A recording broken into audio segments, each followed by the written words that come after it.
Hi guys, welcome to our YouTube channel Bong views. আমি শিলাজিৎ, আমি সুদীপ। আপনারা যারা এখনো পর্যন্ত আমাদের চ্যানেলটা সাবস্ক্রাইব করেনি তারা প্লিজ এক্ষুনি আমাদের চ্যানেলটা সাবস্ক্রাইব করে নেবেন আর নোটিফিকেশন বেল অন করে নেবেন পরবর্তী ভিডিওগুলোর জন্য নোটিফিকেশন পেতে। আর যারা আমাদের চ্যানেলটা সাবস্ক্রাইব করেছেন তাদেরকে অসংখ্য ধন্যবাদ। আর পছন্দ হলে অবশ্যই ভিডিওগুলোকে লাইকও করবে।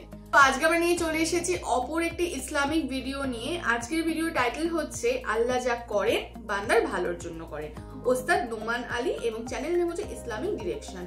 তো চলুন দেখে নিই ভিডিওটা। আর ভিডিওটা যদি কপিরাইট ক্লেমের জন্য ব্লক হয়ে যায় তাহলে সম্পূর্ণ ভিডিওটা আপনারা আমাদের ফেসবুক বা ইনস্টাগ্রাম পেজে পেয়ে যাবেন। আর ফেসবুক বা ইনস্টাগ্রাম পেজের লিংক আপনারা আমাদের ডেসক্রিপশন বক্স বা ফার্স্ট পিন কমেন্ট থেকে পেয়ে যাবেন। তাহলে চলুন সবাই মিলে ভিডিওটাকে শুরু করি। এই জগতে আল্লাহ কখনো কখনো নিমেষে আমাদের বিপদমুক্ত করেন, আবার কখনো বা বহু বছর পরে বিপদমুক্ত করেন, কিন্তু প্রতি ক্ষেত্রেই আল্লাহ ভালোর জন্যই করেন। আমি কি বলতে চাচ্ছি? ভালোর জন্যই করেন। আমি বিশেষত ইয়াকুব আলাইহিস সালামের গল্পটা পছন্দ করি, কেননা এই ঘটনার কল্যাণকর দিকগুলো চিন্তা করে দেখুন একবার। এত বছর ধরে বাবা কাঁদলেন এবং প্রায় নিজের দৃষ্টিশক্তি হারিয়ে ফেললেন, তাই না? কোরআনের ভাষা অবিয়াদ্দা তাই না হু। কোন কোন আলেম যেমন আলুসি রহমতুল্লাহ মন্তব্য করেন তিনি কাঁদতে কাঁদতে অন্ধ হয়ে গিয়েছিলেন। এখন এই পুরো সময়টা জুড়ে ইউসুফ আলাইহিস সালাম কোথায় ছিলেন? তিনি ছিলেন জেলে। প্রথমত তিনি ছিলেন শিশু শ্রমিক এবং বড় হওয়ার পর জেলে যান, বহু বছর জেলে কাটান। হয় তিনি ছিলেন শিশু শ্রমিক, নতুবা তিনি জেলের কয়েদি হিসাবে জীবনযাপন করেন। প্রথমত তিনি ছিলেন শিশু শ্রমিক, নতুবা তিনি জেলের কয়েদি হিসাবে জীবনযাপন করেন। সুন্দর জীবন ছিল না, এটা সুন্দর জীবন নয়। কিন্তু এরপরও যখন তিনি রাজার স্বপ্নের অর্থ বলেন এবং সেই স্বপ্নের অর্থ হয় যে পুরো অর্থনীতিতে 7 বছরের মধ্যে ধস নামবে, মানুষজন দুর্ভিক্ষে মারা যাবে, একজনই তখন সেই সমস্যার সমাধান জানতেন, তিনি হলেন ইউসুফ আলাইহিস সালাম। যদি তিনি জেলে না থাকতেন তাহলে রাজাকে সাহায্য করতে পারতেন না। বুঝতে পেরেছেন? যদি ইউসুফ আলাইহিস সালাম পুরোটা সময় নিজের বাবার সাথে কাটাতেন তাহলে এমন ঘটনা ঘটতো না। তাই এখন যেহেতু তিনি সেখানে রয়েছেন এবং স্বপ্নের ব্যাখ্যা দেন এবং বলেন আমিই পারবো সমস্যার সমাধান করতে, আমাকে সম্পদ রক্ষার দায়িত্ব দিন, আমিই পারবো সমস্যার সমাধান করতে, আমাকে সম্পদ রক্ষার দায়িত্ব দিন, এবং তিনি যখন এই কাজগুলো সম্পাদন করেন তখন কি হলো? লাখ লাখ বাবা মাকে আর কাঁদতে হয়নি, কারণ তাদের সন্তান ক্ষুধার যন্ত্রণায় মৃত্যুবরণ করেনি। একজন বাবা তার সন্তানের জন্য বহু বছর কাঁদলেন, কিন্তু তার একার কান্নায় আল্লাহ হাজার হাজার পরিবারকে কান্না থেকে বাঁচিয়ে দেন। কারণ তিনি যদি অর্থনীতি এবং ফসল না বাঁচাতেন পুরো দেশটাতে খরা হতো, মানুষ দুর্ভিক্ষে মারা যেত এবং যুদ্ধ সহ বিভিন্ন সমস্যার সূত্রপাত হতো। কখনো কখনো আপনি যে সমস্যার মধ্য দিয়ে যান সেটা শুধু আপনার নিজের জন্যই কল্যাণকর নয়, সেটা অনেকের জন্য সাদকায়ে জারিয়া পরিণত হতে পারে। আপনি সেটা জানেন না, কিন্তু আপনার ইমানের অবস্থা যদি নড়বড়ে হয় আল্লাহর উপর আপনার এমন বিশ্বাস থাকবে না। আর তাই এই নড়বড়ে ইমানের কারণে আপনি আল্লাহর দিক থেকে মুখ ফিরিয়ে নেবেন। তারপর আল্লাহ বলেন খসিরাদ দুনিয়া ওয়াল আখিরাহ। যখন মানুষ এমন করে তখন তারা এই দুনিয়া এবং পরকাল উভয়টাই হারায়। এর মানে কি? আপনি যদি নিজেকে ধরে রাখতে পারেন, দেখুন আল্লাহ বলছেন লাকাদ খলাকনাল ইনসানা ফি কাবাদ, নিঃসন্দেহে আমি মানুষকে সৃষ্টি করেছি কষ্ট ক্লেশের মধ্যে।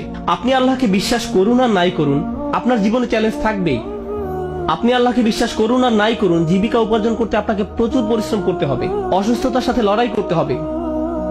এই জীবনটা এমন নয় যে বিশ্বাসীরা এখানে বিলাসী জীবনযাপন করবে আর অবিশ্বাসীরা কষ্টে থাকবে। আল্লাহ সব মানুষকেই কষ্ট ক্লেশের মধ্যে সৃষ্টি করেছেন, তিনি এটাই বলছেন। এখন আপনি যদি ইমানের সাথে এই কষ্ট ক্লেশ অতিক্রম করতে পারেন তাহলে এই জীবনে যেমন আপনি সফলতা লাভ করবেন তেমনি পরকালীন জীবনেও সফল হবেন। আপনি এমন মানসিক প্রশান্তি লাভ করবেন যা অবিশ্বাসী কারো পক্ষে লাভ করা সম্ভব না। আপনি এবং অবিশ্বাসী দুজনই অসুস্থ, কিন্তু আপনি অসুস্থ থাকা সত্ত্বেও প্রশান্তি লাভ করেন আর সে কোনো প্রশান্তি পায় না। আপনি এবং অবিশ্বাসী দুজনে একই ধরনের অর্থনৈতিক সমস্যায় থাকবেন, একই ক্ষুধায় থাকবেন, তারপরেও আপনার অন্তর প্রশান্ত। এত কিছুতে আল্লাহ আপনাকে শান্তি দিচ্ছেন, পুরস্কৃত করছেন, শান্তি দিচ্ছেন, তিনি এখনো আপনাকে রক্ষা করছেন। যারা বিপদে পড়লে আল্লাহর দিক থেকে মুখ ফিরিয়ে নেয় তাহলে আপনি এই দুনিয়ায় শান্তিও হারাবেন, তো আখিরাতে তো হারাবেনই। খসিরাত দুনিয়া ওয়াল আখিরাহ। আল্লাহর নিকট এই বলে দোয়া করি, রব্বানা আতিনা ফিদ দুনিয়া হাসানা ওয়া ফিল আখিরাতি হাসানা। হে আমাদের রব, আমাদের দুনিয়ায় হাসানা দান করুন এবং পরকালের হাসানা দান করুন। এখানে হাসানা শব্দের উপযুক্ত অর্থ হলো যখন আপনি আল্লাহর কাছে জীবনের জন্য ভালো কিছু চান, অর্থাৎ ভবিষ্যতের জন্য ভালো চাওয়া, আখিরাতের জন্য চাওয়া একই সময়। এটা হলো রব্বানা আতিনা ফিদ দুনিয়া হাসানা ওয়া ফিল আখিরাতি হাসানা। এবং এই কারণে অফিল আখিরাতে হাসানা ফলশ্রুতিতে আখিরাতের কল্যাণ, যেটা ভিতর বাহির উভয় দিক থেকেই সুন্দর। অফিল আখিরাতে হাসানা। তো আল্লাহ বলেন যালিকা হুয়াল খুসরানুল মুবিন, এটি হলো সুস্পষ্ট ক্ষতি। কোরআনে ক্ষতির জন্য 3টি শব্দ ব্যবহার করা হয়েছে। আল্লাহ ব্যবহার করেছেন খুসর, ইন্নাল ইনসানা লাফি খুসর। তিনি ব্যবহার করেছেন খসরান এবং খুসরান। খুসরান হলো মাজদার সিগাতুল মুবালাগা, চরম পর্যায়ের ক্ষতি, কল্পনাতীত ক্ষতি। আল্লাহ তাআলা যত ক্ষতির কথা বলেন তার মধ্যে সবচেয়ে খারাপ হলো এটা।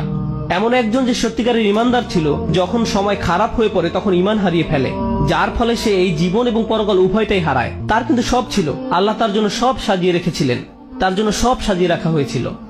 সুতরাং আমি এই কথা বলে শেষ করছি, আল্লাহ আযজা ওয়া জাল্লা বর্ণনা করেন আল্লাযীনা ইয়ারিসুনাল ফিরদাউস, তারা ফিরদাউসের উত্তরাধিকার লাভ করবে।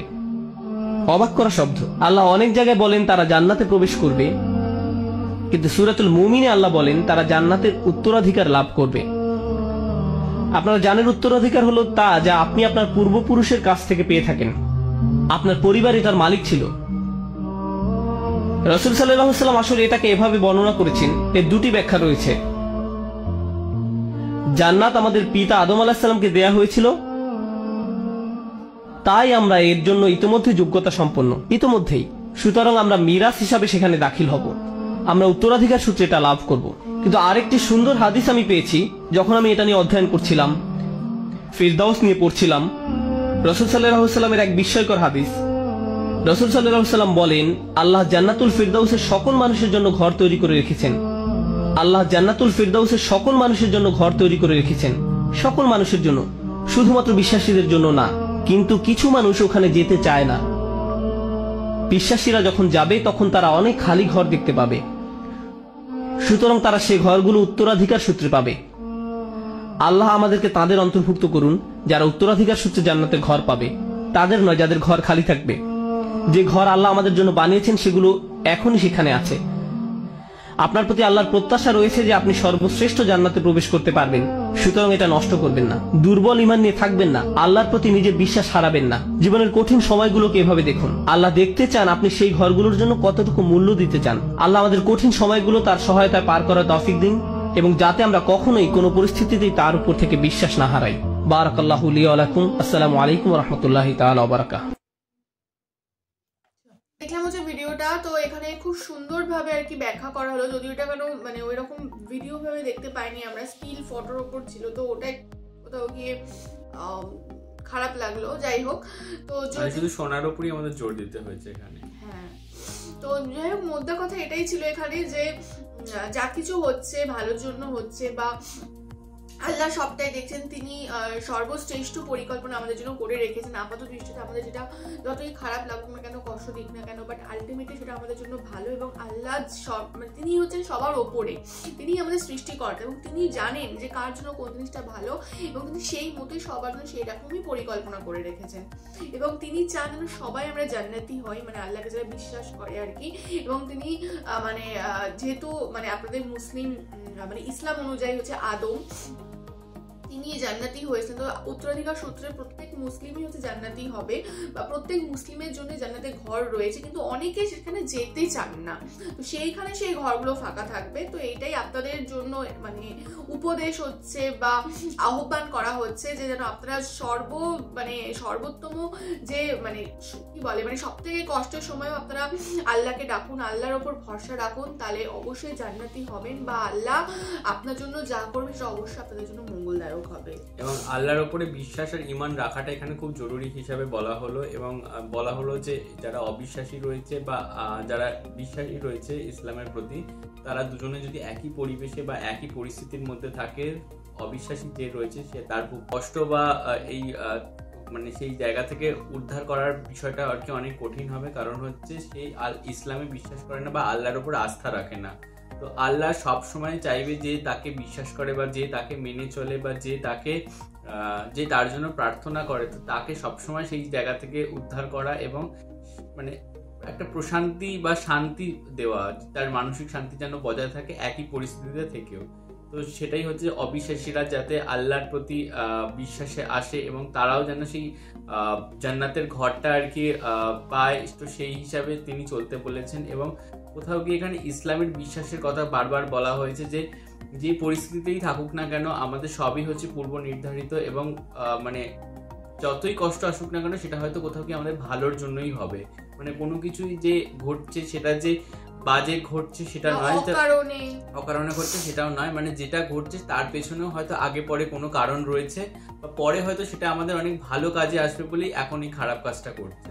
এবং সেই খারাপ লাগাটা হয়তো আমাদের সাময়িক হিসাবে অনেক বেশি খারাপ লাগলেও বাট সেটা হয়তো আমাদের ভবিষ্যতের জন্য অনেক ভালো ফল দেবে। তো সেইটাই হচ্ছে আল্লাহর সবকিছু সৃষ্টি এবং পূর্ব নির্ধারিত। তো আমরা যেটা খারাপ ভাবছি সেটা হয়তো আপাত দৃষ্টিতে খারাপ হলেও আলটিমেট সেটা আমাদের জন্য খারাপ না, সেটা আমাদের জন্য ভালো ফলই নিয়ে আসবে ভবিষ্যতে।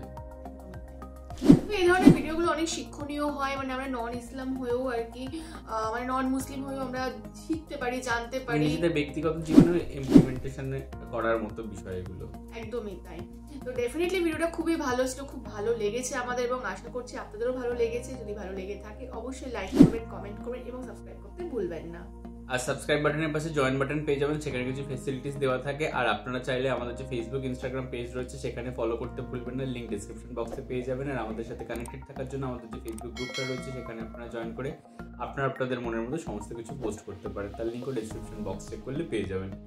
আর আমাদের যদি পার্সোনালি আপনারা পছন্দ করে থাকেন আমাকে শিলাজিৎ ওকে সুদীপ্ত হিসেবে, তাহলে আমাদের পার্সোনাল ফেসবুক ইনস্টাগ্রাম সাইটে ফলো করতে পারেন, তার লিঙ্কও ডিসক্রিপশন বক্স চেক করলে পেয়ে যাবেন। দেখা হচ্ছে পরবর্তী ভিডিওতে, আজ এ পর্যন্তই, টাটা।